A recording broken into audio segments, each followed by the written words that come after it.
welcome to you all from far and near. Thank you for joining us here at Brit Avivah.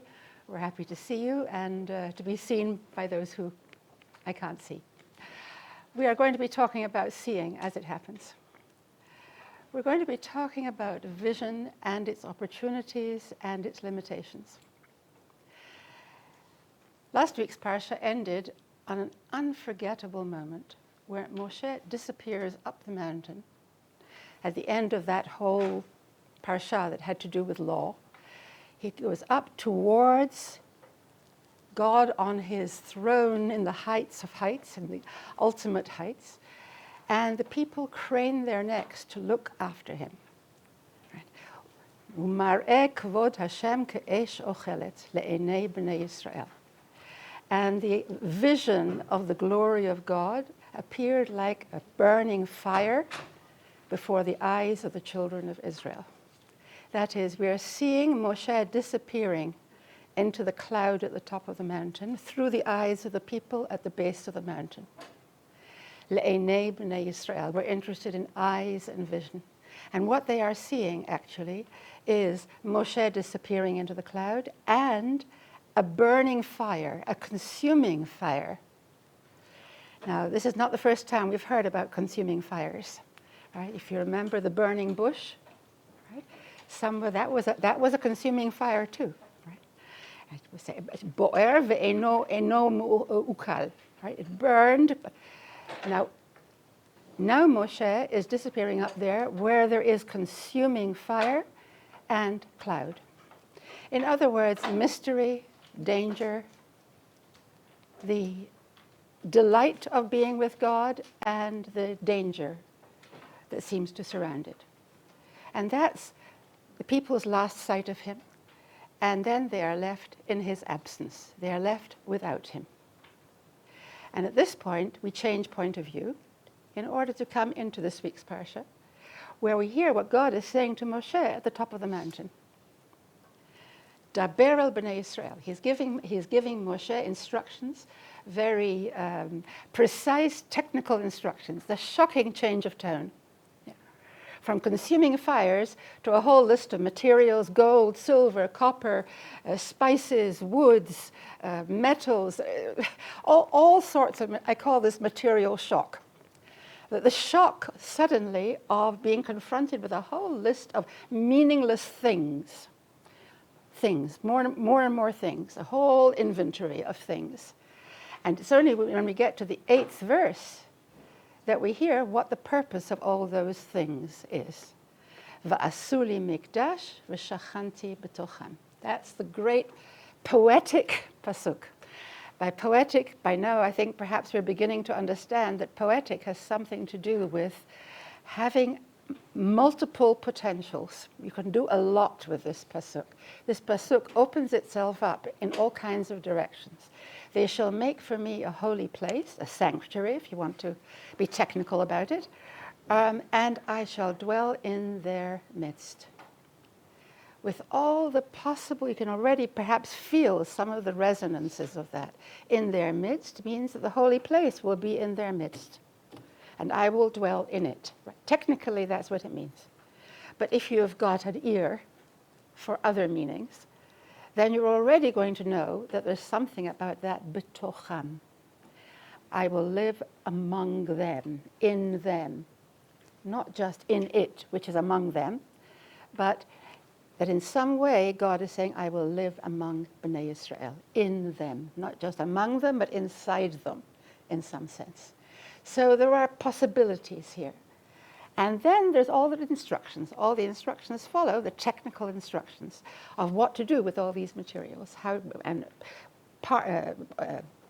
One piece of furniture after another of the Mishkan is detailed, and the instructions are given. But I'm interested, of course, in what the people see. What is Moshe seeing? What does Moshe see? We're not told specifically what, but we are told that God says to him, speak to the children of Israel. Now is a moment for speaking. And this is at the end of many visions that have happened around Har Sinai. Har Sinai, apparently many things were seen by the people and by Moshe. How do we know that many things were seen? During Matan Torah, before in Parshat Yitro, during the giving of the Torah, the giving of the Ten Commandments, the giving of the laws, certain things were seen by the people. We know because much later, 40 years later, in the book of Deuteronomy, Moshe will say to the people, Hishamer, you can see it in number 3 on your page. And actually number 4. Let's go straight to number 4. 4a. Rak hishamer lecha u'shmor nafshecha ma'od. Right? Take heed and keep yourself very diligently. You know, whatever it means somewhere where you've got to be very, very tense and careful about this. Pen tishkach et hadvarim asher ra'u einecha. Lest you forget the things that your eyes have seen. That is, it's understood that they've seen things. They saw things where and when. Let's finish the verse now. Hadvarim asher ra'u einecha, the things that your eyes have seen. Upen yasuru milvavcha, and lest they move away from your heart, lest you forget them, lest you forget the things your eyes. Kol yemei chayecha. You've got to hold them in your mind and your heart all the days of your life. And you shall let them know, you shall teach them to your children and to your children's children. What shall you teach? Where did you see those things? When did you see them? The day when you stood before the Lord your God at Horeb. So remember, but the word is not remember. The word is not don't forget. Hold on to it. Make sure that you are not going, right, somewhere exert yourself to make sure that you don't fall prey to that human foible, which is called forgetting, pen tishkach, the things your eyes saw on that day. What did their eyes see? Especially in view of the fact that Moshe is now talking to the next generation of the children of Israel. He's not actually talking to the generation. This is 40 years later in the book of Deuteronomy. And strictly speaking, no one over 20 who was 20 at Matan Torah is still alive. Which means that by and large, it's a new generation. What have they seen?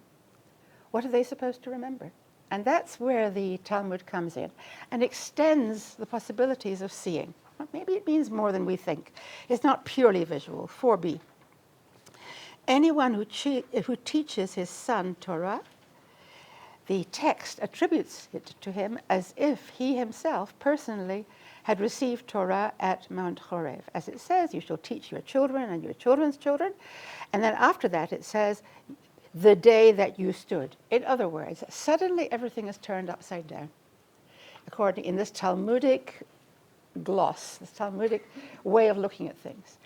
It's not that you yourself saw, even though we like to emphasize often when it says you saw, the emphasis is that it's very immediate. You really did see. It had impact, it had visual impact for you.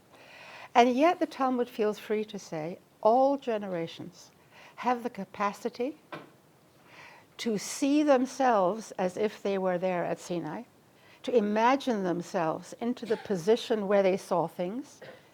What's the condition? What will allow them to do that? If they teach it to their children and their grandchildren. That is, you may have got it from your parents, you've heard it from your parents, and you pass it on to your children. And there's something in the act of telling it to your children that will revisualize it for you. It will bring it up in your imagination. It'll bring it up in not strictly your visual sense, but your inner sense, the inner eye, if we can call it that. Something that you have in fact seen. And I didn't realize I've seen it till I start talking about it to my children. Now that's a certain dynamic, and perhaps especially to my grandchildren. It says ben bincha, and to your grandson. And so Rav Hutner makes a point of saying there's something about the way a grandparent tells the story to the grandchildren that is very immediate, right? It's very personal. In other words, it's the texture of his or her whole life that comes out in the telling of the story. It's a very personal telling of the story, which brings you back to a position at Har Sinai on that day. So it's an as it were, as if, right? This is very far from kind of, fundamentalism that says you were all there and so on. Not that I'm discounting that, but the Talmud is saying something else here. You can be as it were, you can as it were have been there and seen.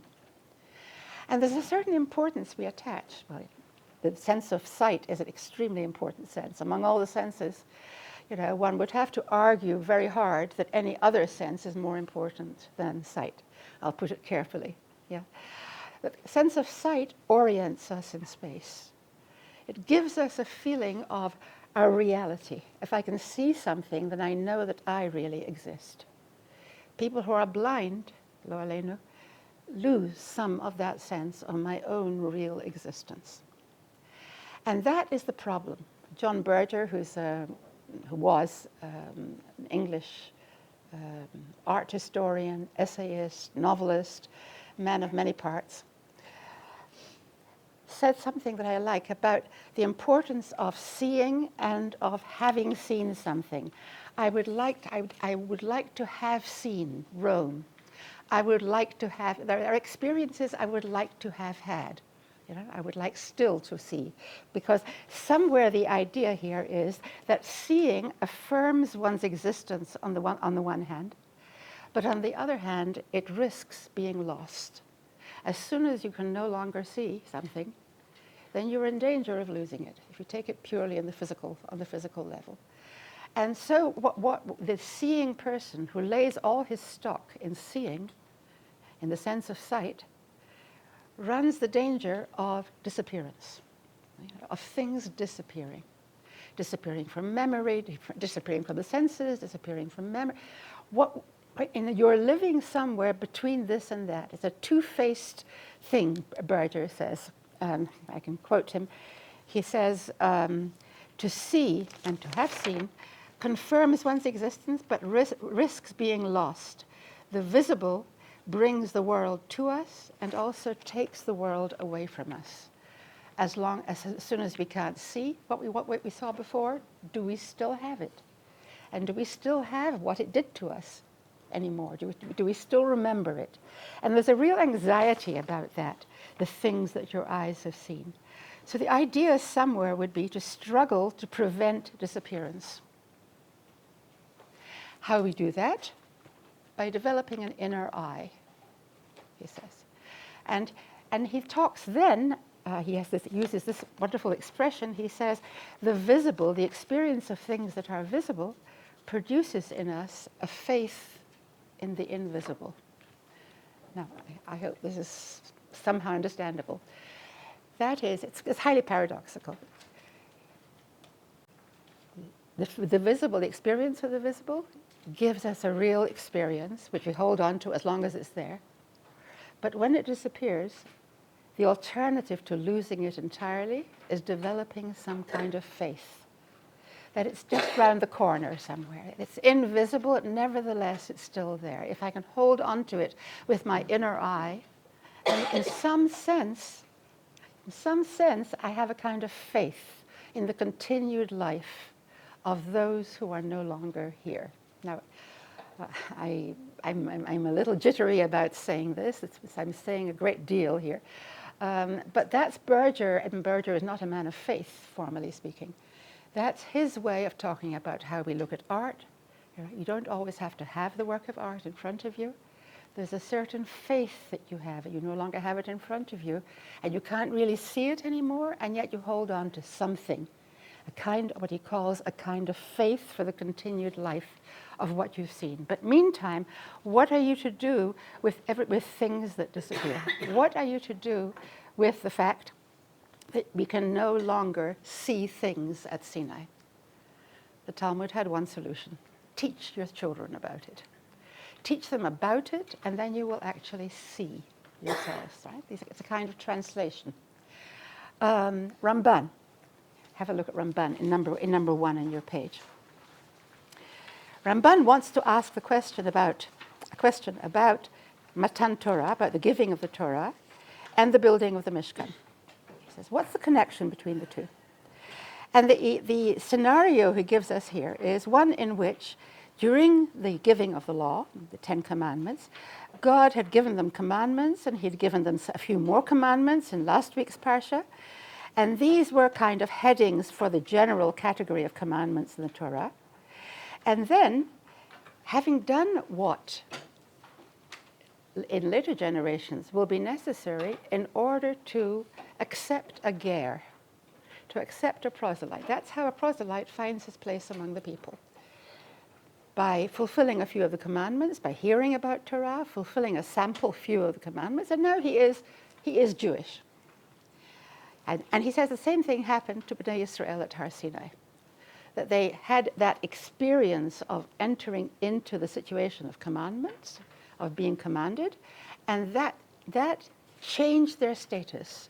Suddenly they became Jewish. They became Kedoshim.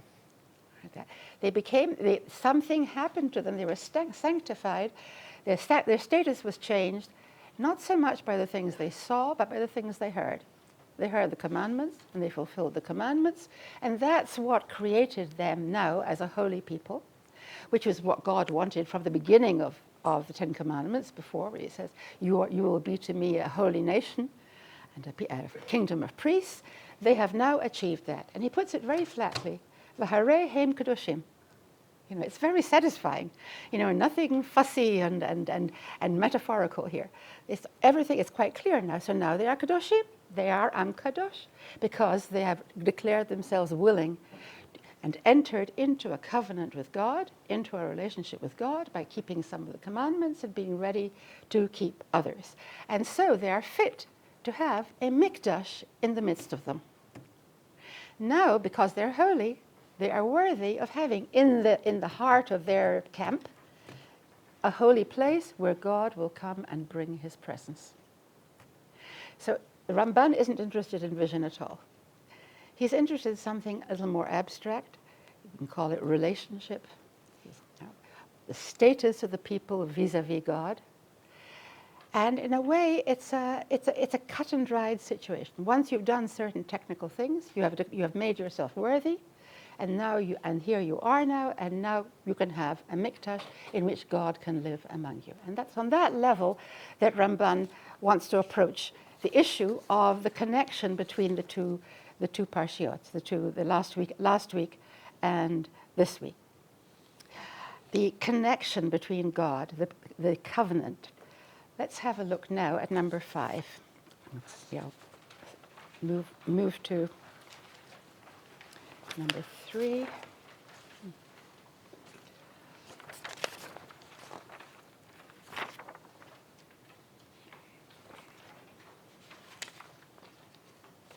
Yes. Number 5. V'asuli mikdash v'shachanti b'tochan. If they make me a holy place, I will dwell in their midst. When was this said? And suddenly, there's a completely different story. The Midrash doesn't go with what Ramban assumes, which is that the holy place, the Mishkan, was commanded at Sinai, when the people were ready for it, when they'd prepared themselves and made themselves Jewish by accepting commandments. Instead, he says, when was this given? When were the laws of the Mishkan given to Moshe? On Yom Kippur, on the very day of Yom Kippur. Why Yom Kippur? Yom Kippur is months ahead. From Shavuot to Yom Kippur is several months. In fact, he does some arithmetic. Bal Midrash does some arithmetic.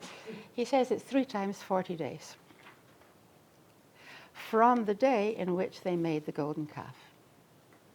So suddenly, the idea is that the Mishkan was given, the instructions for the Mishkan were given to the people after they had sinned with the golden calf, way in the future in terms of the text. We're nowhere near that. There's next week's Parsha, and after that there's Kitisa, and then we read about the golden calf. Right, it's all in the future. We haven't not even a whiff of it at the moment. But the traditional view among the rabbis is that is the timing, that the Mishkan may be written right here, straight after the giving of the Torah, but Moshe doesn't report it to the people, and maybe he even wasn't instructed about it until a long time in the future, after there had been sin and forgiveness. In that sense, the Mishkan perhaps would never have been given at all if they had not sinned and been forgiven. Now that's a huge implication of this classic rabbinic way of looking at the chronology of the story. That what happened, right, it's all very well to say, like Ramban, it's all very well to say that they were transformed at Har Sinai, they became holy, and they were fit to have a God dwell among them. But isn't there a little detail that we've forgotten? Now, what's going to happen in very short time? 40, not even 40 days. It's not going to take very long. They're going to be very unholy in their way of behaving. They're going to sin big. But the Chazal start at the other end. They say, no, that is part of the basic reality of the people. We're not going to talk about them being holy to start with. Whatever happened at Har Sinai, let's say it didn't hold. They couldn't hold on to it. They couldn't hold on to what they'd seen. They forgot very quickly. And those are the words that are used later in the story of the golden calf. We're going to constantly now have to be looking with one eye at the golden calf, which is not yet. It's a strange way of reading. It's a very disorienting way of reading. We're going to read about the Mishkan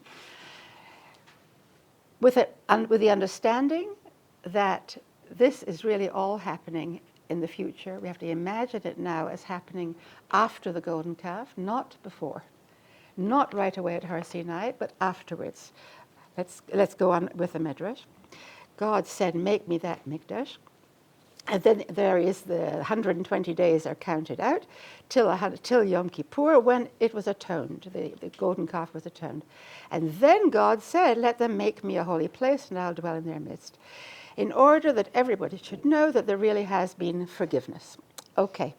Amar HaKadosh Baruch Hu. God then said, let the gold in the Mishkan come and atone for the gold with which the golden calf was made.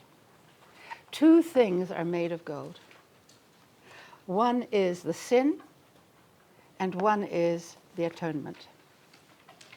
The sin is all gold, yeah, Egel has a half, made from the women's golden rings, yeah, of various kinds, melted down, and out comes this calf, Vayetze ha'egel hazeh, right?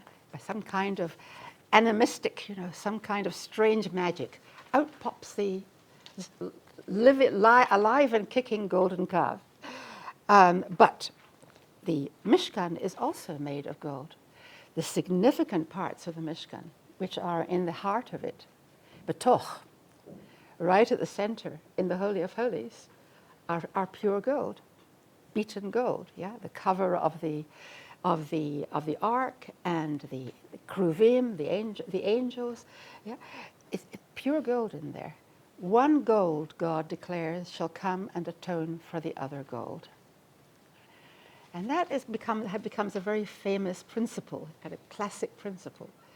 But there is something a little strange about it, because the gold that's associated with the idol, I would have thought that would be sufficient to make gold suspect forever afterwards. You wouldn't want to use gold for anything that approaches holiness after that.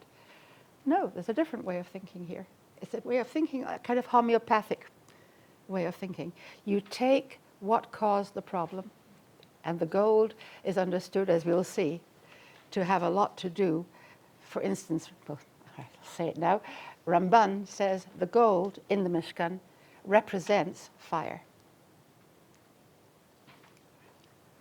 That is, if you think of it that way, you could more or less see it that way. And if you see gold, there's light, and you can see there's some kind of movement in the gold. But nevertheless, it's very far from fire. It's cold. It's metallic. It's the opposite of fire in so many ways. It's dead, and fire is alive. Yeah. Nevertheless, it's a representation. It's a representation of some kind that in a way should remind you. That is, the Holy of Holies contains in it some reminder of something that went wrong. And the healing for it. The idea that there is something of that principle in itself, the fire principle, can act to heal what was ruined by fire. If you put it like that. And that's in fact how the Midrash ends. The gold will atone for gold and take this offering, gold, and God said, because I will bring a dressing for your wound and I will heal you of your wounds. That is, we're talking here about illness and healing, and we're talking about sin and atonement using the same materials. That is, there's something here that has a kind of irrational quality. Normally we wouldn't go that way. And yet it's a quality that tempts us by its, we know instinctively that there's some truth to this. That sometimes, what are vaccinations made of? That there is such a principle somewhere in real life that sometimes a little of what made you sick can heal you. Right? So perhaps lived through in a different way. Perhaps what we have here now is that when we read the instructions for the Mishkan in this week's Parsha, it's a very disorienting way of reading, to read it, as it were, with an eye to something that has not yet happened. When the Torah says gold, take gold as the first metal, on the one hand it's just gold, on the other hand it is infused with the radiations of something that has not yet happened. You look at gold, you hear the word gold, and you know, oh, golden calf, right? You can't help thinking somewhere, there's an association there. And it's an inappropriate association, but it's actually exactly right. That somewhere there's a complexity about how we think things, how we remember things, how we see things. So that a solid object of gold, very concrete, could become infused with dream imagery. Suddenly it becomes something that has associations of all kinds, that suggest an unconscious world that the people are already living in when the Mishkan is commanded. That is, the Mishkan from the beginning, even if they haven't yet made the golden calf, they're still before the golden calf, right? Still 40 days to go. Nevertheless, the golden calf is something that is waiting to appear. There is in them something deeply ready for that. And it has to do with fire, it has to do with gold, with a certain kind of desire. And it's already here, even as they're making the holy space. And the holy space now, ahead of time, God is giving it to them as a healing for that. But meantime, they haven't sinned yet. And so they are, in a way, in the most difficult situation. That they don't yet know what in themselves has to be addressed, but it's there in themselves.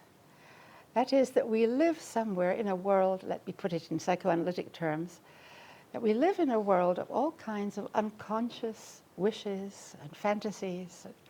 In a way, a whole bayit. We live in it's a whole world, it's a whole house that we live in, of stories and ways in looking at things and things that express desire for us, things that we want. Right? Freud was very strong on this, desires of all kinds.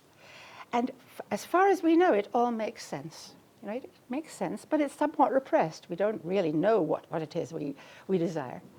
So you go for therapy, you go for analysis or whatever, and suddenly what happens is that bit by bit, the analyst helps you recognize your mother language. That is, it helps you recognize what gold is for you, what the associations are with you, what is fire for you. And your own personal history suddenly begins to flame. Suddenly there is an intimate sense of having a live but hidden history, which has created in me a readiness for certain things. If they happen, if the bad things happen, let's say, to be very, very, very childish about it, if we actually go and act out on them, that's not so good. But the point of a therapy or an analysis would be to get familiar with it and to know in some way how to homeopathically heal it, how to be aware of the fires within, and not live in some kind of fool's paradise of thinking that everything's under control. Everything's just perfectly in order. So there's a kind of out of order quality about these instructions.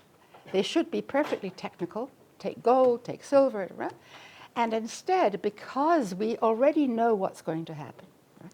Let's have a look now at number 2 on your page. I hope it'll make it clearer. We'll go back. Number 2. When God said to Moshe, make me a Mishkan, he should simply have stuck 4 pegs in the ground and stretched over them the Mishkan. That is, a tent pegs, a cloth over it. That would have been a satisfactory Mishkan. Why? Why does it begin with this? This is what he should have done. I think the understanding here is that there's something outrageous about God saying, make me somewhere to dwell in the world. Make a nice home for me. Can you just open up a weekend cottage for me in your grounds? I'd really appreciate it. So there's something that's absurd about that. God is going to come and live in my... How can you make a home for God? Later, David HaMelech, will say the same thing. Or actually, Shlomo. So what is happening here? So that would have been a minimalistic Mishkan. And sometimes if you're dealing with impossibilities, with huge things like housing God, then at least make it minimalistic, just a purely symbolic structure. But that's not what God wanted. Right? They could have done that and not felt so uncomfortable. But what did he do? What did God do? That he showed Moshe, right, visually, up above, a red fire, a green fire, a black fire, and a white fire. And he said to him, now make this place for me according to the model of what you've been shown on the mountain. Right? That's what you saw on the mountain. Among the things that you saw on the mountain is 4 fires. These are the ingredients. And use those to make a place for me. So Rabbi Brachia that now says, what is this like? It's like a king who had a precious, a very valuable cloak, which was made entirely of precious jewels. And he said to his steward one day, I want you to make me a replica of that. I want you to copy that, this robe of mine. And the steward says, my lord the king, how can I make anything like it?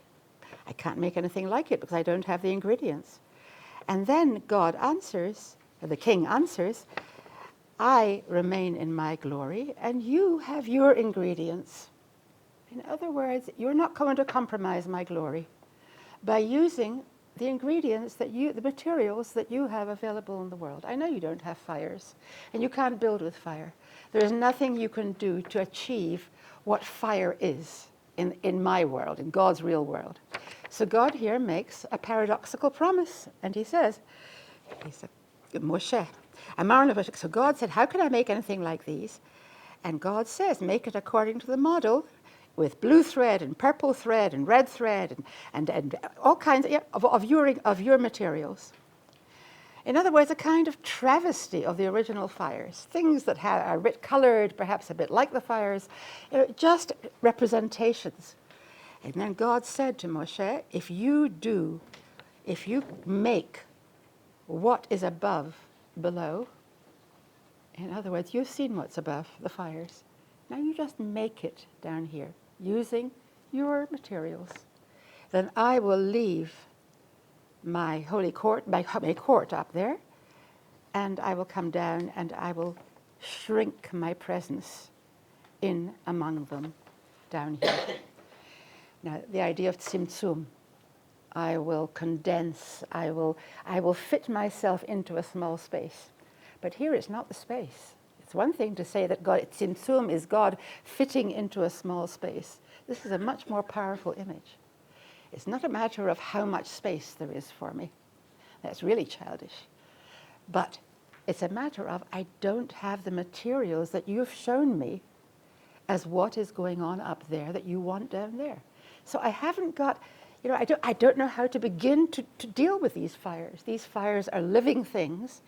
And God says, if you use symbolic materials, like cold things instead of hot things, static things instead of living things, it's really it's a terrible thing. It's like trying to translate Shakespeare into pidgin English. You just decide one day you couldn't do that. You're going to lose everything. You're going to lose the fire of the language and all the associations of the language. And nevertheless, God says there will be an act of tzimtzum here. There will be a strange capacity that you discover for having God live in the midst of you. Right? And those fires won't be entirely incompatible with you. Now, what is above, below? That there's some kind of possibility of God entering into this world if you will aim to house him in some way. If you will use what you have available, which is materials, or let's say also the fires of your nature, the fires of who you are, of your life, to make a space for God inside you. Betocham, that's that other possibility of meaning. And the material now becomes a material that is asking now to be represented by something that's human, that's something that belongs in this world, and it won't repel the divine from coming down and living in it. And so what we have up above for Moshe, the four fires, what good are they? How have they helped him? You should make it according to what you have been shown above. That should make it easy for you. I showed it to you. And of course, there's a great irony to that, because in fact, the fact that he's been shown the fires, in a way, makes it harder for him to make a house for God down below. It would have been much simpler if he could just innocently have put a tent over 4 pegs, and that would be all he had. But now that he's seen the fires, he is full of the sense of impossibility. I can't. And that impossibility somehow will lead to something new being created. The sense of the impossible will allow you to use some kind of life force that you have in you, some kind of depth that you have in you, to create somehow, in different terms, a place for God, a house for God. Is that possible? Isn't it possible? Maybe disappointment is built in when you try to take something that belongs to the spiritual sphere and realize it in the real world, bring it down into your materials, into your words, into your body movements, everything that has to do with life in this world, dance and song and story and everything, all our creations, all our ways of trying to contain realities that we've glimpsed up there. At this point, I want to look at the poem that's at the end of your source page. Emily Dickinson.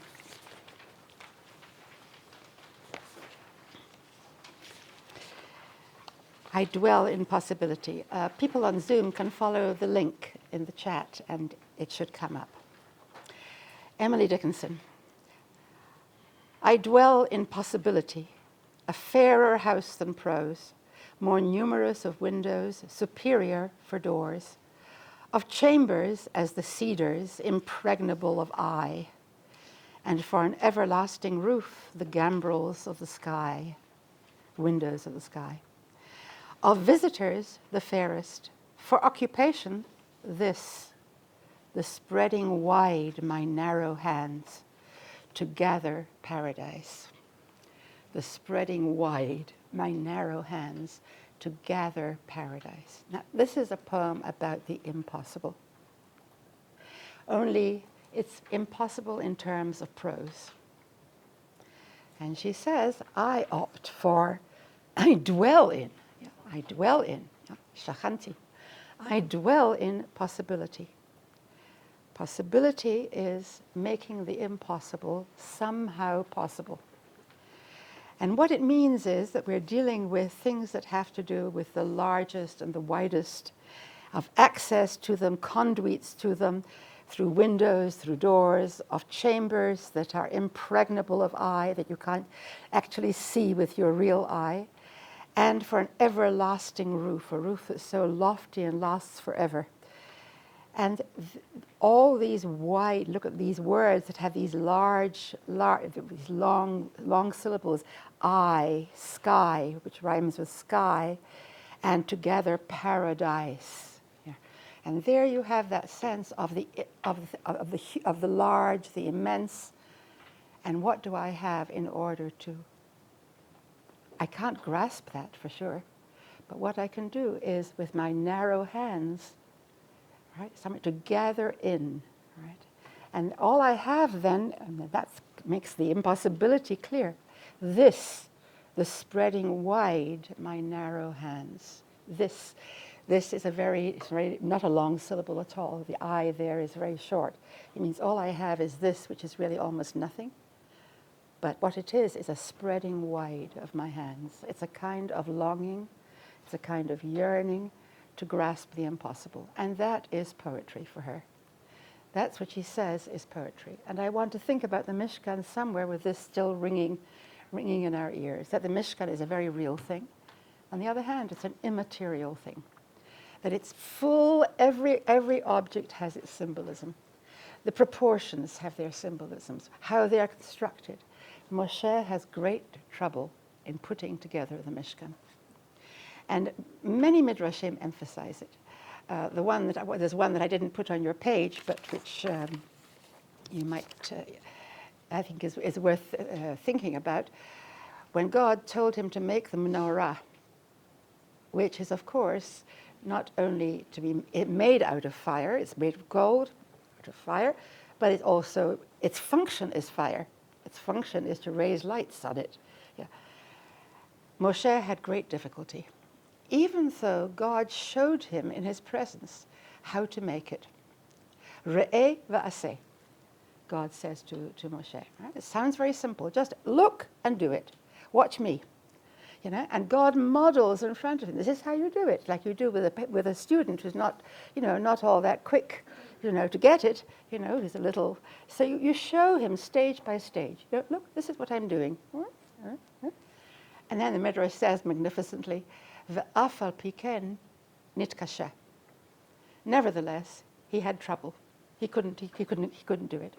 He couldn't do it. And so God says to him, "What's the trouble? The trouble is the fire. The trouble is that how do you handle fire? How do you manipulate life? How do you make it into something else?" And God says to him then, or actually, God engraves it upon his hand. An image of the menorah on his hand. Engraves, that is somewhere deep into the skin. It's a kind of tattoo in his hands. Re'eh va'aseh. Now you're carrying with you a Mishkan that is part of you. It's inside your hand. Right? You'll always be able to consult it like a book, but it's not a book. It's not something outside. It's your own hand. It's your own body. So your own body becomes like a kind of archive. Now you'll always have it accessible to look at. And not only to look at, but clearly if it's on your hand, there is a sensation of feeling it, of constantly feeling the hand, and trying to understand in the way that hands understand, purely in that way, what is the shape of this Mishkan? How should it be? Right? A lot is conveyed, apparently, by that feeling of the hand, which reminds me of what Emmanuel Levinas, the great French Jewish philosopher, says about the caress. And now we are really into the world of the erotic. The caress. He says the thing about a caress, I'll quote him. He says, "It's a tender way of remaining in no man's land, between being and not yet being. It grasps nothing, and it issues in no concept." A caress doesn't try to hold on to something. It doesn't grab anything. It doesn't, like you would do with material. It feels its way somewhere. It does it, right? How does he put it here? Issues in no concept. We're not talking about conceptual knowing here. Concept is something you grasp. I mean, you say, I grasp it. Like, it's nothing to do with grasping. It's to do with somehow that movement, of the hand as it seeks for something. It's a certain kind of, it searches, it forages. It's a movement unto the invisible, he says. A movement unto the invisible. And this hand, of course, can then, the hand that has that capacity to feel for things that are not yet there, has the capacity, and here I'm quoting Elias Canetti, talking about the transformed hand. Once upon a time, human beings began to be aware that their hands could make things. Naturally, that their hands could form shapes. They could be natural baskets, open wide. The hand, my narrow hand, and then, so the hand becomes a receptacle. It becomes something that receives and is nourished. And the next stage after that is to make one like it. So you can then make a basket. So the first baskets were made on the model of the hand, using the hand, but not just the hand as instrumental, but the hand as a way of thinking about the possibilities of the world. What might there be in the world that I can't see? How I can imagine the world into something that I can approach. Which reminds me of Rephidim. When Moshe, beginning in Parashat Beshalach, Amalek comes and attacks the people. Do you remember? And the people are in a place called Rephidim, which means of weak hands, feeble hands, Rafu Yedehem. They were already losing what they had seen in Egypt. They were already somewhere in a weak state. And so what does Moshe do? Moshe, he takes the stick in his hand, Mateh Elokim biyadi, he grasps it, God tells him to, and he goes up to the top of the mountain, you remember? And there, according to the Midrash, he drops the stick. He's not holding the stick, but he's spreading his hands in prayer at the top of the mountain. And his arms are up, and the people are looking up at him like that. And when his hands would fall of their natural weight, then they would lose the battle against the Amalekites. But as long as he managed to hold his hands high, like that, in that posture of faith, vehi yadav emunah, his hands were steady faith, right? The kind of steadiness that he achieves, he holds them up against the natural weakness of the body. He holds them up.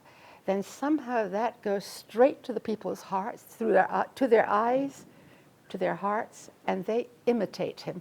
That is, somewhere there then is a kind of introduction to a different kind of relationship with God, not just one of instrumentality. We want to be saved, but the necessity for some kind of relationship between the human being and the invisible God. And there it's done through the hands, through the vision of the hands and through a certain experience of the sensitive hand. The hand, it's a new hand. It's a hand that can create connections. Now, the golden calf emerges from fire, as we said. And it emerges, according to Rashi, according to the Midrash, with a strange life to it. It comes out of the fire prancing and kicking. Right? It's a kind of magical sense of its power. It has firepower. It's not nothing. It's all very well to defend yourself afterwards to God and say, it's an idol.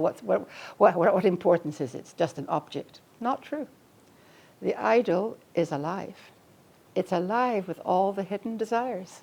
It's alive with basically the fantasies that one represses, and then there comes a moment of breakdown or whatever it is, and suddenly we have a fiery golden calf.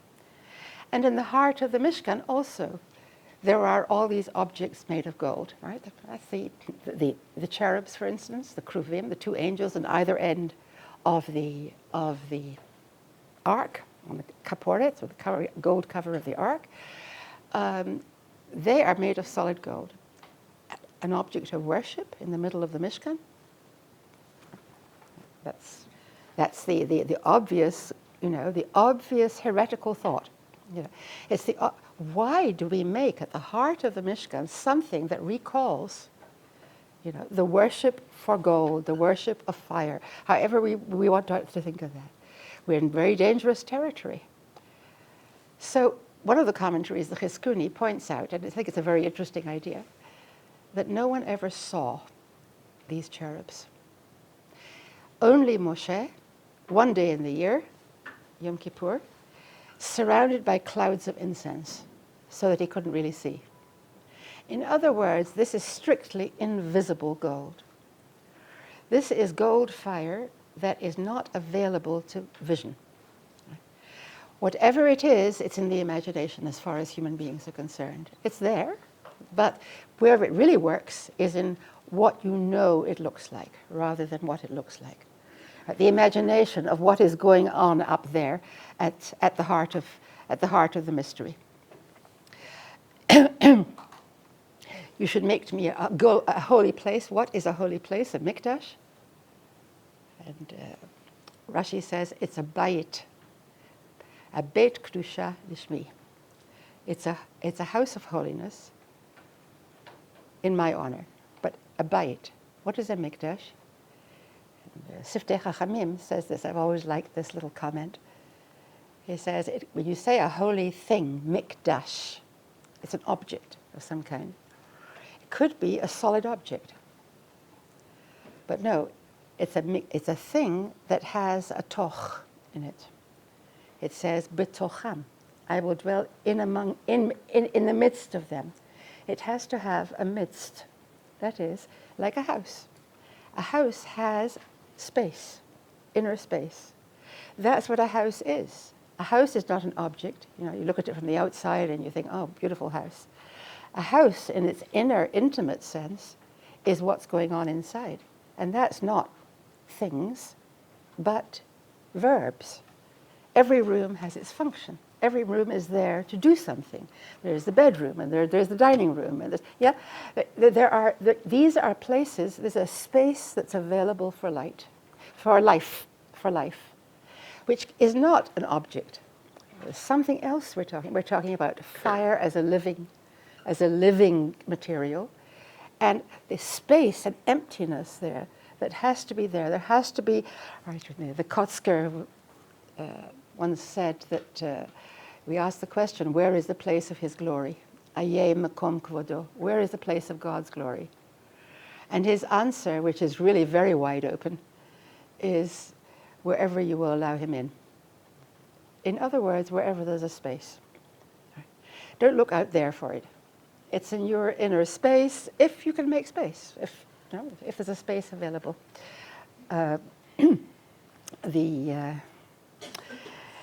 What is happening there in this cleared space is what happens in all houses, in a sense. What are houses? If one thinks back to one's earliest house, if one thinks one lived, let's say, the house one spent one's childhood in, perhaps the house one was born in, there is a sense somewhere that, as Gaston Bachelard puts it, that space, I'll read it in his words. He says, space in its countless alveoli, I didn't actually look that up, but let's say in its countless cavities, space contains compressed time.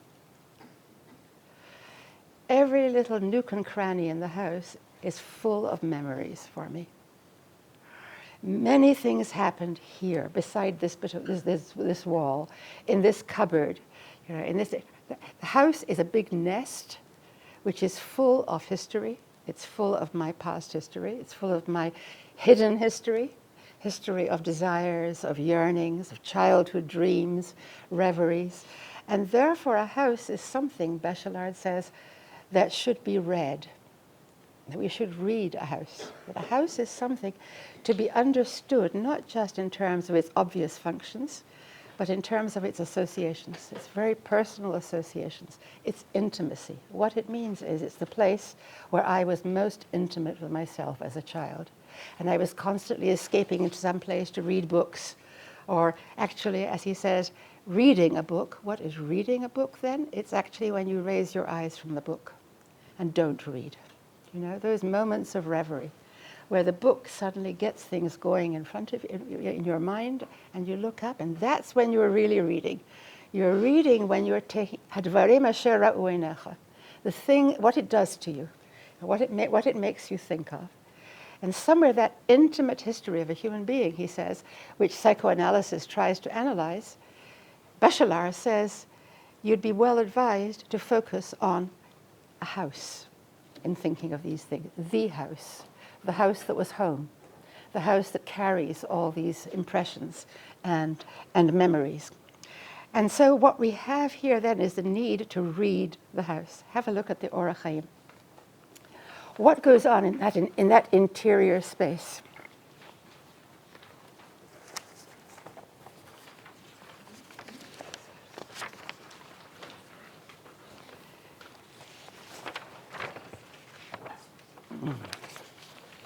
Number 6.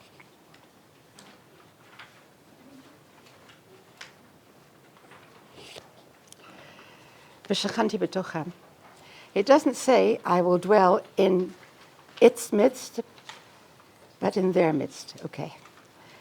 As if to say that the place which they will sanctify for God to dwell in will be in the midst of the children of Israel. Okay, that's the technical meaning of the Mishkan, of the house.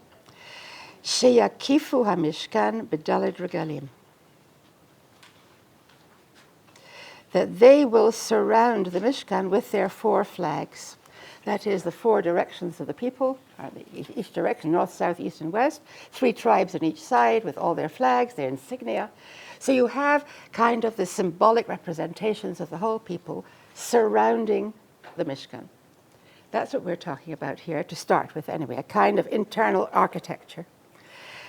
But ulai, perhaps, and suddenly there comes this possibility, this poetic possibility. Let's make a poem of it.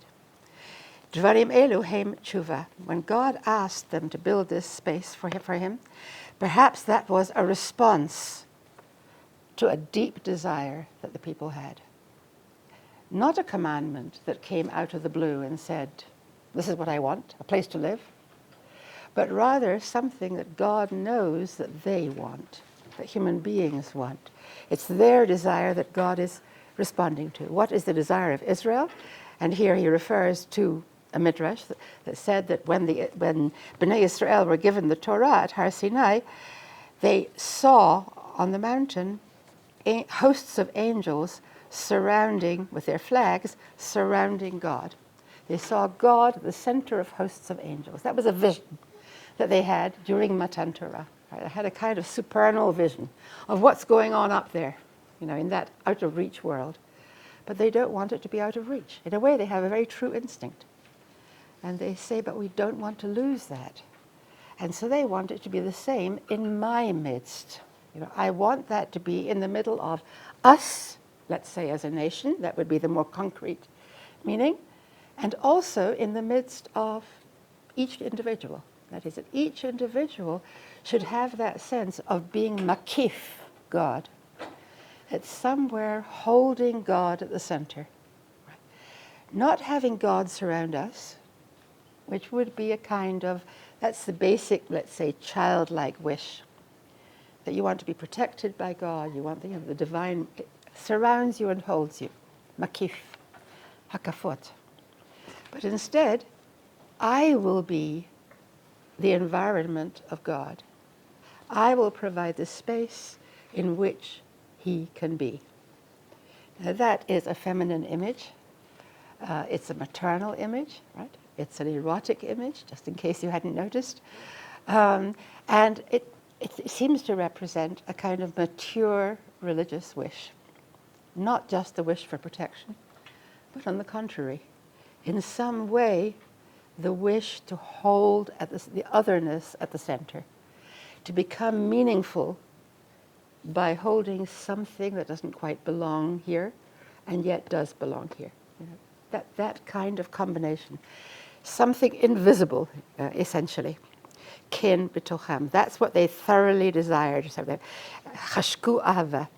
And to that desire came God's response from the one who penetrates hearts. Penetrates hearts. From the one who understands unconscious desire. Who understands desire that can't really name itself. And so God said to them, let them make for me a holy place, and I will dwell in the same way as up above in the midst of them. Kemochen, right? In other words, they themselves, starting from the architectural Mishkan, and then moving into the inner space of the human being, there will be a possibility of what they've seen up above. And that desire is capable of being fulfilled. Okay, number 7. Now, so at the beginning of the story, at the beginning of this list of instructions, God says, let them take for me an offering, and then follows all the materials. And now we go directly and vertical flight straight into poetry. No, we don't stay at all with the technical meaning of that command. Reference to the Song of Songs. What do we find in the Song of Songs? Ani yeshena v'libi er. Ani yeshena v'libi er. I am asleep and my heart is awake. Strange description of the beloved, the woman. She's in her room, and outside is her beloved. The man is outside, and he's knocking at the door, and he's asking to come in. Pitchi li rayati, open up for me, ma. And what is she doing inside then? She's right there in the intimacy of her room, and in the intimacy of herself, her heart. She knows that she's asleep, and so she can't quite get to the door. And in some way, she's out of touch with the world. She's asleep. She's in a stupor of some kind. She's not alive. She's not fully alive. And therefore, she can't respond. At the same time, she says, but my heart is awake. I'm asleep, but something in me is flickering. Yeah. So there's that sense, which you can only get in poetry. Or I don't know if only, actually. Prose, well, of two opposites together. I'm asleep, but I'm actually awake. Something in me knows I'm awake. And that could answer to any number of experiences. You know, sometimes when one is asleep, one dreams, and one knows that one is asleep, but nevertheless there's a dream at the heart of it. There's a sense of intense life. Here, what we have is the kind of divided heart of the woman. She doesn't get to the door till it's too late. And Dodi Chamak Avar, and her lover has slipped away, eluded her, passed, gone on. And Bikashtihu v'lo mitzatihu, I looked for him, I could no longer find him. And that's one of these episodes in the Song of Songs of almost grasping but not quite. You know, you've almost got it, and then it eludes. What does the Midrash have to say about this? The Knesset Yisrael, the community of Israel, said, I am asleep. As far as the end of the story goes, as far as the end of things goes, but God is awake. Now that's a way of interpreting the verse. What is my heart? The essence of me, in some way, is God. A quotation here from Tehillim, Tzur levavi v'chelki, the rock of my heart and my share, my portion in the world, is God forever. So there's some sense that in my heart of hearts, God is there. Even though on the outer layers of my being, I am asleep, I'm forgetting, I'm in a stupor, nothing, I can't be aware of what I need to be aware of. So there's a kind of strange, half-paralyzed sense of things. Or another example, I'm asleep in relation to the commandments. I'm not really fulfilling commandments in the way I should. But the merit of my fathers is standing by me. So somewhere my fathers in me are awake. And somewhere their faithfulness to God in a way saves me from the inside. It's part of me, if I will have it be part of me, if I allow it to be part of me. So there's again that split. There's that split between absence and presence. I'm not really there. I can't get to the door. I'm asleep and yet. And then the final example. And really be Ani Yeshena, I am asleep in making the golden calf. That is, making the golden calf really meant exactly that. It meant it put a kind of stupor on me. And it's a stupor of feeling total satisfaction, dancing around that golden calf, in that circle, as if that gave them all the meaning they could possibly want in their lives. Instead of God at the center, the golden calf at the center. And so I'm in some kind of negative, altered state, but my heart is awake. What is my heart is awake? That's God knocking at the door. Kol dodido fek, yes? My lover is knocking at the door and calling out, please open for me, my sister, my bride, etc. And that's what it means. Go back to our original text. That's what it means when God here commands, let them take for me an offering of all these objects to make a big object in which I can dwell. Oh, how does that work out? And the reading now is, let them take for me, evokes pitzchili. Take for me, open up for me, my beloved, my bride. How long will I be standing outside without a house, homeless? The pathos of God standing outside, begging to be let in. How long are you going to leave me wandering around without a home? My hair is full of dew, quoting from the Song of Songs again. I'm getting wet here at night. So it's very poignant and realistic and pathetic. This is the pathos of God trying to find shelter, trying to find that human shelter that could be offered by human desire, if she desired enough. And so God, what he says, make me a holy place, what does he actually mean? So that I shouldn't be outside. Now this is mystical material, not very concrete material.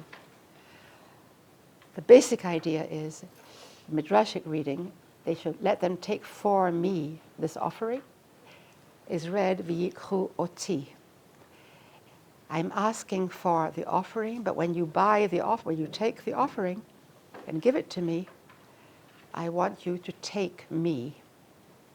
Not just to take the offering, but to take me. You take the buyer. Right? You're buying goods, and if you buy the goods, you're taking the buyer as well inside you. So these are all these objects they should take, but what they really are being asked to take here is God. V'yikholi, pitzchili. So the form li, which means to me, also has the meaning of the direct object. Me, take me inside. Internalize me in some way. Imagine me, I would almost say. But of course, in the imagery of poetry. And so there's a sense of wanting to be both full and empty. That is, on the one hand, she's asleep, and on the other hand, right, here she is, he's begging her to wake up, and she can't quite make it. She can't quite. So here is God living both inside and outside the human being. Right? He's outside trying to get in, and at the same time, she knows that in some way, the memory of him, the thought of him, the desire of him is inside her. And that's the knocking at the door. Martik alai, he's knocking. He's knocking, it's a knuckle knock. It's a hard knock. A knock that, on the one hand, has to do with the idea of fascination. There is this knock at the door, and I don't let him in. Why? Because there's something in me that's fascinated by this unresolved situation. I want to be both empty and full at the same time. I want to have the desire without the crudity, let's say, the too real experience on a solid, eternal basis of God coming and being a permanent resident. How can God be a permanent resident anywhere? If God comes, he will come as flickering fire. He'll come as something that's here and there, it's present and absent. So God is asking to be let in, but the human conditions for this are yes, but. And in a way, allowing time, not just allowing space for him, but allowing time till I let him in, for knowing his otherness, for understanding that he isn't just a nice, comfortable resident inside me, but that he is someone who is impossible to let into me. So that somewhere what we have here is a desire to hold the two of these things in suspension. Not to have the kind of vulgarity about the image of just, I'll let him in and then he'll just move in, right? Vulgarity, or perhaps that's the everyday life, right? It's marriage, you might say. But she wants to prolong the phase of fascination, that there's something other, which I do and don't want to come into residence. And if we take that strange combination into account, we don't, in a sense you might say, the sin of the golden calf was a sin of being too concrete. That is, of wanting God to move in and be in residence. I wanted to have God as just an object in my house. It's very safe, secure, a guarantee, for all kinds of things. And that there's a kind of fetishism about that. We're dealing with fire. We're dealing with God as fire. And what can be the solution for that? You could almost say that God can't be inside unless he's also outside. That's my attempt at a formulation. If the heart can't imagine emptiness, if you've become so comfortable that you don't know what absence is anymore, and somewhere God can only be properly inside if we know what we are on the edge of. That there's always the edge of absence. That somewhere we live, that's what we mean by fire. By fire. So Gaston Bachelard says, everything comes alive when contradictions accumulate. When you have, and that's what happens in poetry, of course.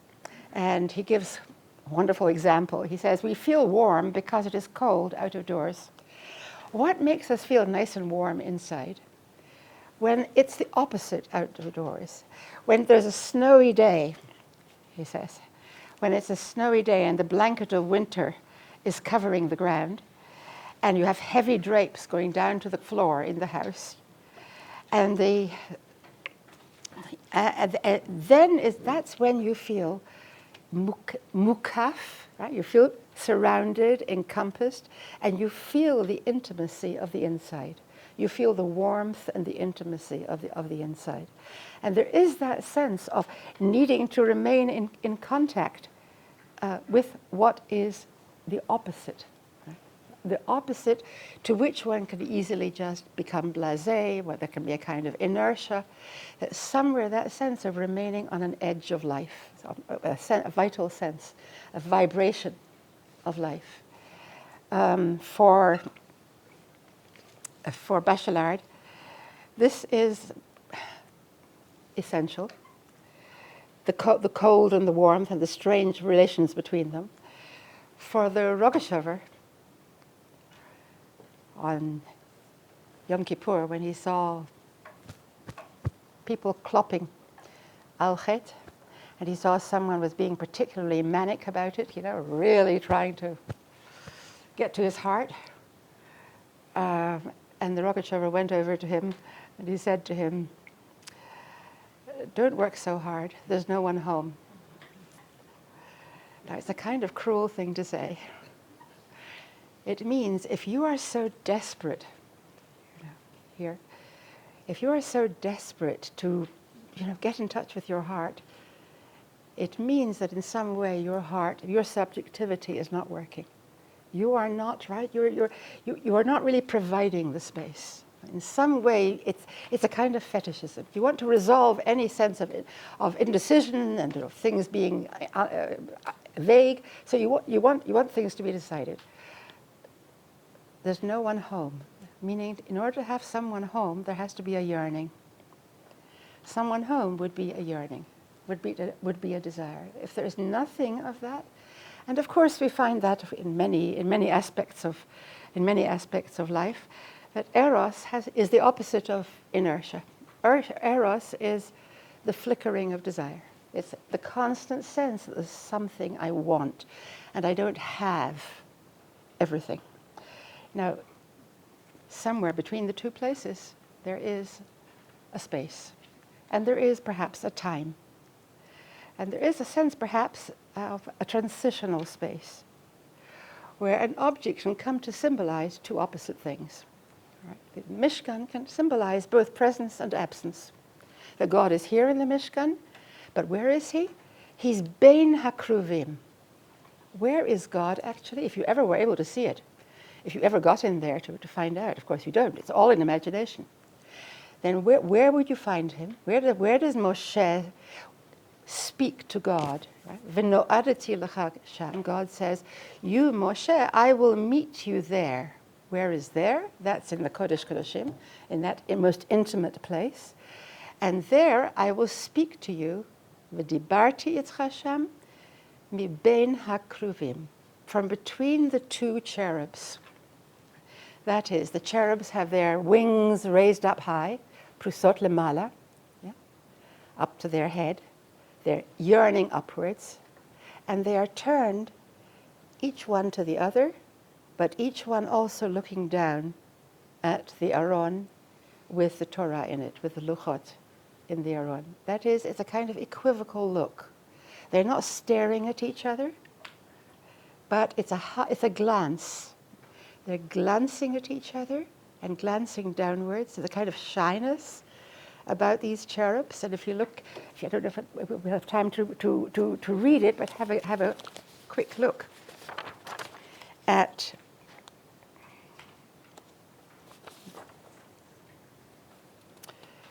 Rabbeinu Bachaya, yes, number 8. These two cherubs are described on one occasion as shnayim kruvim and another occasion as shnei kruvim. It seems a grammatical, what's the difference between the two? And he maintains that shnayim you use when you're talking about two who are identical, who are mirror images of each other, shnayim. And shnei would be two who are different from each other. And the traditional rabbinic idea, a Midrashic idea, that the cherubs had the form of male and female.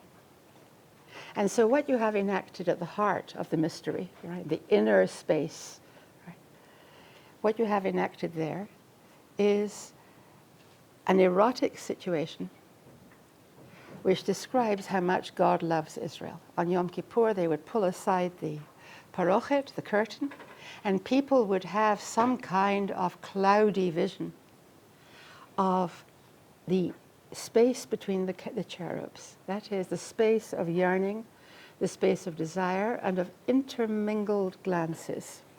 That is, there's some mu'urim ze bazeh.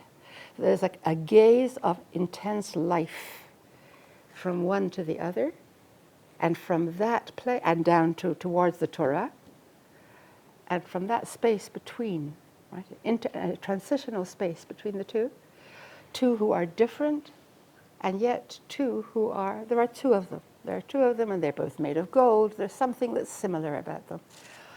This represents the love of God and Israel, like the love of male and female, where God and Israel are not the same. They're not the same as each other. In a way, it's impossible to imagine a meeting between them. And yet, their glances in some way declare their desire. And what we have then enacted is the place from which God can speak to Moshe. the middle space, the mid-space from which God can speak. So one has to say, this is anything but concrete. Right? This is, it's taking very concrete frameworks. The frame is the images of the Kruvim, which are a skandal, as we say in English. Or in Hebrew, yes. It's a skandal, it's a sha'aruriyah. That's what the Gemara in Yoma says. The Romans conquer the temple and they take this image, this gold block, out into the streets and they mock it. They say, look what they have got at the heart of their mystery, just like us. It's the same thing. It's this gold object which clearly represents an erotic encounter. And what they don't understand, the Bnei Machaya says, is that there are two that are, on the one hand, different, and therefore it's impossible for them to meet. And on the other hand, the connection between them is immediate. Beli emtsai. There's nothing between them. And that's the nature of the relationship between man and woman. There is nothing, they don't need any means, any media to get to each other.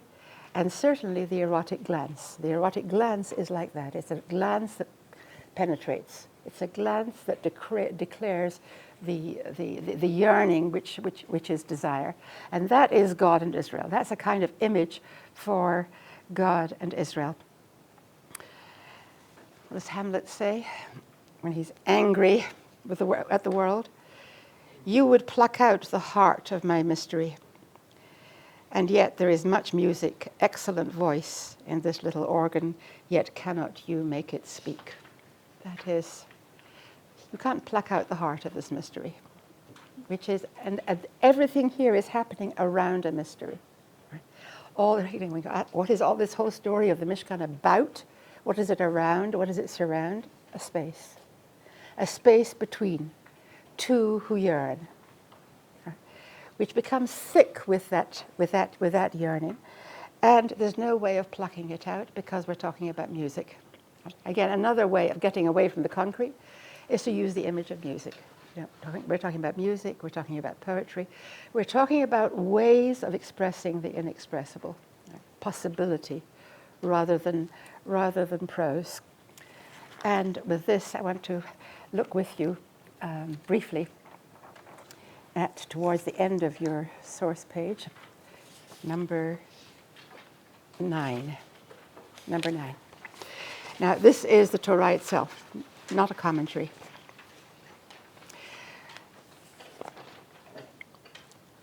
And Moshe, Moshe would take the tent. What tent? This is something that happened over and over again. He would take the tent and he would pitch it outside the camp, far from the camp. And he called it the tent of assembly. That is, what will ultimately be the tent of assembly, of the meeting between God and a human being, God and human beings, has a kind of prior life, a kind of pre-existence in Moshe's own tent. He has a private relationship with God. And where is it situated? Outside the camp. Not in the midst of the camp, but far from the camp. As an expression of God's alienation from the people. This is after the sin of the golden calf. The people, they have not been forgiven yet. And so there's a sense, a demonstrative sense, that Moshe walks backwards and forwards. When God wants to talk to him at that early stage, he goes into his tent, and then there's a cloud over the tent. And let's read on here.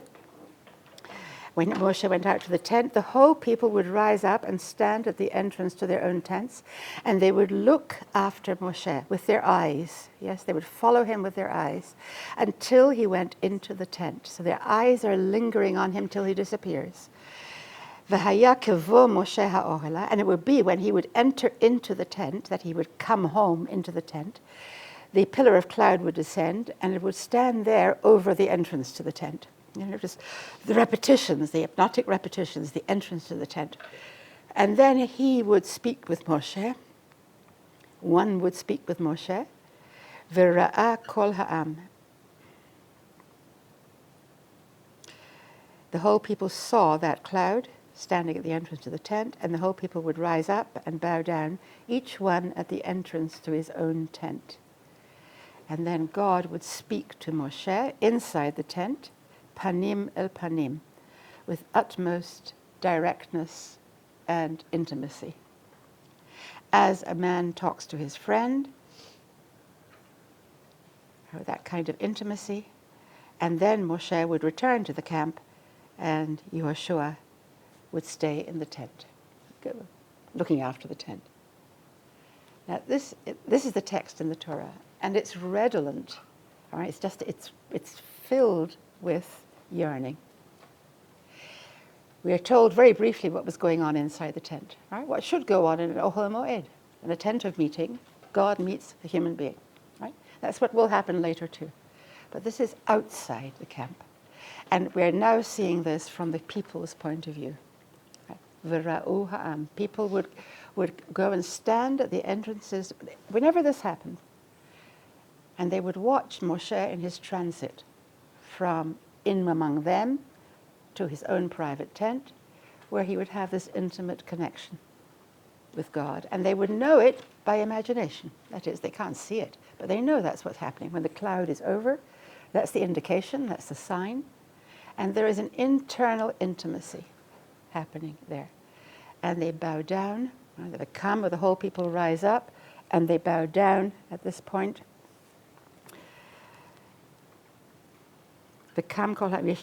Each one at the entrance to his own tent. That is transitional space, liminal space. What are they thinking when they see Moshe disappearing into an unknown intimacy? And according to the Midrash, they're thinking, Ashrei Adam, happy is the human being who has such confidence that God will follow him into when he comes home. When he goes through his front door, God will, in other words, he doesn't need to look behind him to check. Right? It's not a down-to-earth thing at all. It's an inner sense. It's an inner sense God is coming in with me. It's a desire that should be the case. And Moshe has that. And people are, in a word, when they say happy is the man who, they're full of desire. And even, I would think, a kind of sacred envy. It's a kind of, wow, what that must be like. To have to have God in some sense communing with you, right? In some sense. Now, and they bow down, and they bow down there. What are they doing at this moment? What they're doing, have a look at the next source, and we'll finish with that. Number 10. They bow down, each one at the entrance in the liminal place of his own tent, knowing that theirs is not like Moshe's. When Israel were in the wilderness, they sinned. But then they returned, and they did tshuva. When? How? Beseter. They did a private tshuva. That is, we don't hear any declarations. We don't hear them, crying out for forgiveness. Nothing extroverted. They're just bowing down. What is that? That's an inner movement. It's a movement of the spirit. And they did tshuva secretly, in a hidden way. As it says, the whole passage we've read, the people saw and they bowed down. What does this teach you? That they did tshuva, and they did it in hiding, a kind of intimate tshuva, a tshuva at the core of themselves. The result was, lefichach, nitgalgalu rachamav, God's mercies were stirred, and he gave them Yom Kippur for forgiveness, for them and their children and their children's children, to the end of all generations. So what is God's response to this? He sees, right, it's not a moment of atonement exactly. It's an inner movement of wanting to return to an intimacy with God, of wanting to have God in some real sense with them. And God's reward for that, as it were, is, his recognition of that is that they will have Yom Kippur every day, and it will be out there in the world. It won't be only in their intimate selves, but they've earned the right to it. I'd like to put it like that. Yom Kippur will not be a formality, just like the Mishkan will not be a concrete, bejeweled house. Right? It will be something that is given warranty. It's underwritten by a movement baseter, an inner movement, an intimate movement. And even as they stand in the Mishkan, and even as they live through the day of Yom Kippur till the end of time, the vista is now to the end of time, the tshuva will still be baseter. They may have gestures, they may clop as much as they like, this, but there is someone at home. God has a kind of trust that there will be someone at home because the people are already in some way signifying that the minimum gesture of bowing down at this moment is a kind of enactment already of something that's going on in that intimacy, which is where God wants to live. Shachanti b'tochem.